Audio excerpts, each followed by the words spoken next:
environment that creates a radically free market also creates a radically free market of ideas. When people think of this, they often think it's a great thing. After all, how does one get incredible innovations without radical freedom of ideas, right? But freedom of ideas doesn't only mean freedom of good ideas, or even sane ideas. It also means freedom of bad ideas, insane ideas, and completely incredible ideas.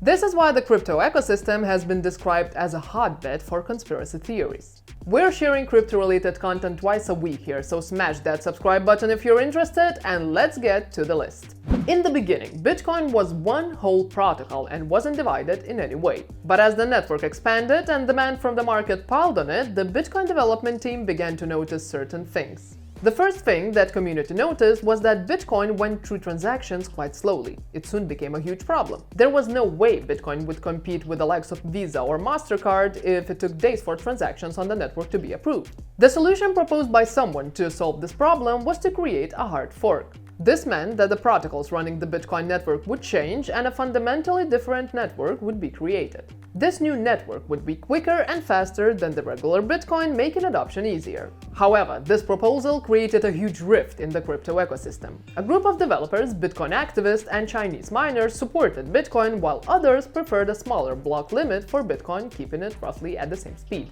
This exact disagreement turned into a hard fork on the Bitcoin network. The new chain arriving from the fork was Bitcoin Cash, and the two communities separated. Since then, the value of Bitcoin Cash has fallen drastically, while the value of Bitcoin has risen dramatically.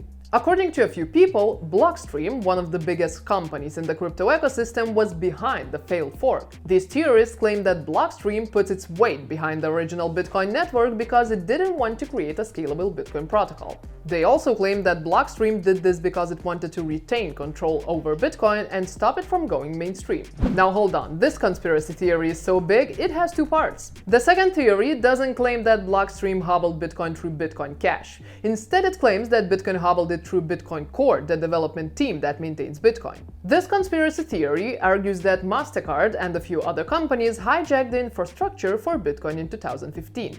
That was when MasterCard lent a seed round with Transamerica Ventures, First Mark Capital, New York Life, and Bain Capital to create a company called Digital Currency Group. This company then went on to found other companies such as BLOCKSTREAM.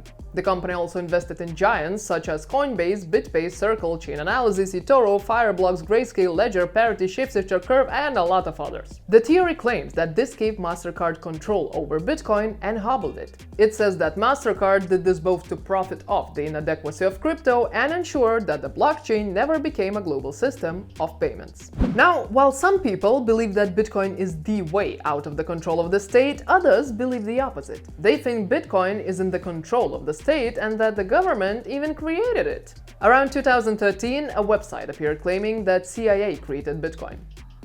You heard it. The website CAIproject.org, which no longer exists, suggested that CIA essentially created Bitcoin and cryptocurrencies as tools to move illegal funds. The mystery behind the creation of Bitcoin also lends some credence to this theory. No one knows who Satoshi Nakamoto is, and no one has ever even come close to uncovering the first clue about his identity. According to conspiracy theorists, 4 pieces of evidence link Bitcoin to the CIA. The first is that the name Satoshi Nakamoto essentially somehow translates to Central Intelligence. The second is how careful Satoshi was with his identity. They say that proves he had extensive intelligence training. The third is that Satoshi Nakamoto is likely to be more than one person, hence it's believed to be a code name used by a group like CIA.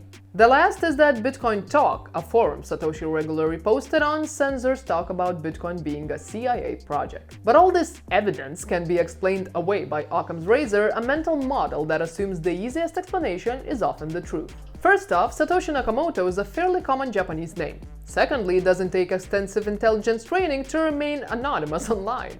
Thirdly, not all anonymous identities are run by multiple people. After all, prodigies exist in real life and are usually not 4 people hiding in a trenchcoat. And the last claim is simply false. Bitcoin Talk censors threads, but some threads about the CIA sponsoring Bitcoin still exist to this day. Now, this conspiracy theory is a fairly recent one, but that doesn't mean it's not important. Early in 2022, the author of the bestseller Rich Dad Poor Dad, Robert Kiyosaki, made the chilling prediction on Twitter. He predicted that the government would turn wrong and seize everyone's Bitcoin through some legal process. Meanwhile, he also said that Joe Biden was a communist. Now, Kiyosaki isn't the first person to get scared that the government would move in to seize Bitcoin. But that's the beauty of Bitcoin and the blockchain. If users keep their private keys safe, it's nearly impossible to seize them. The only true way the government could seize Bitcoin would probably be to kidnap all of the citizens and interrogate them. Fortunately, that's an impossible task even for the most repressive governments. Now, cryptocurrencies have always been linked to the New World. However, some things had made that conspiracy theory take on new life and go mainstream. In 2018, Danish firm Bychip released an update to their subdermal chip, which allows people to store their XRP token in their bodies. For a lot of people, that was just a neat tech. But for some others, it was just the proof they needed to realize that crypto was actually a vehicle for the Antichrist. Religious people in particular were quick to argue that allowing people to store money in their bodies was a sign of the Antichrist. According to the New Testament, the Antichrist will create a new world order. This new order would be characterized by people having a mark on themselves called the mark of the beast. And then people who don't have this mark will not be able to trade or even own money. Rings a bell, right? For some conspiracy theorists, XRP developing a chip that lets people store money on their bodies was just exactly the first step they needed.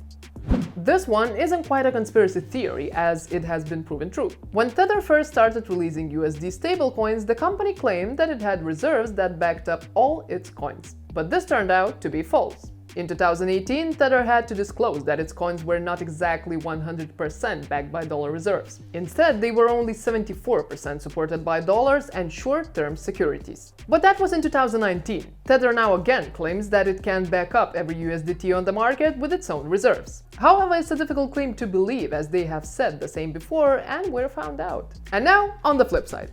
While conspiracy theories are often far-fetched, they can nevertheless be true. For example, Operation Paperclip was considered a conspiracy theory until redacted US government documents proved it to be true. Conspiracy theories may be implausible, but on the off chance that they are true, like with Tether, it's important to know what they are. While this knowledge may not change your investing behavior, these theories could nevertheless be vital to understand the crypto landscape. See you next time!